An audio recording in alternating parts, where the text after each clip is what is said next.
pārlaukamības skatuvis mūsu improvizētos Augšdaugavas novada folkloras kultūru Dubnes Apzola. Sagaidām, sagaidām! Bet pasaklausām, kā tu domāji, te mūsu senajos laikos, kā cilvēki zinova, ka reikoja balvu? Ite mēs šogad pa visu pasauli esam izziņojuši, ka šodien Berķiņa liekas baļļa, pazavirt, cik daudz cilvēku, ka mums var saglēst. Bet kāds pirmos laikos bija ar to informāciju saprast? Nu kā? Nu tas tagad bija jau liels notikums, ka baļļa notiek. Ja, protams, visi gaidīja. Nu, es zini, togro bietas babai sacīja, BBC pirmsokums. Nu, tad, kad jau tos baļļis soca reikot, tad jau arī baļļis beigos sarunā. Nu, kur būs te nokušo sāta, vai kur te nokušo bierzu birstaleņa, kur tad tiksīsi, kop tiksīsi, tu jau nadreikst tā laist garum. Nu, tā tas arī laikam notika. Interesanti, vai mēs šodien nolemsim, kur notiks nokušgot nokumā baļļa.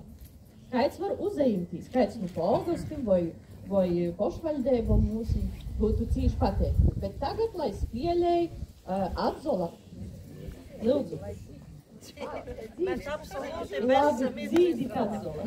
Jūs jautājat, kur nokušo baļļa, es tad domāju, vajag Anniņa nākošo projektu. Višķos ir līgo. Un kur tad vēl lūdot, ja ne folkloras kopas atbrauc, un es nezinu, kāpēc nevar sarīkot. Zaļumballi Višķos, lūdzu. Rekur Rolandam jāsaka tā, ka... Jā, nekādus tur instrumentu ansambļus baigos, bet folkloras kopas ir ļoti labi. Jā, nu mēs neviens nesamulcamies spēlēt, tas nevaru saprast dēļ ko,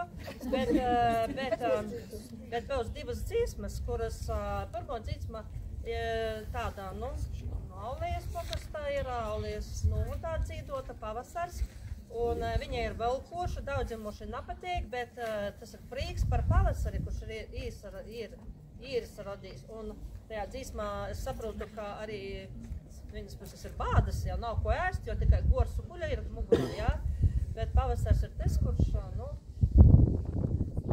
katru dienu dod cerību, ka mums būs laba raža, labs gods, un priecosies par to, ka mēs esam to uz mūsu dzīvi sagaidījuši.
Tagad atzelēju no bubnas. Vai jums arī kukurēts, mums grib arī pīza kukuļot jau.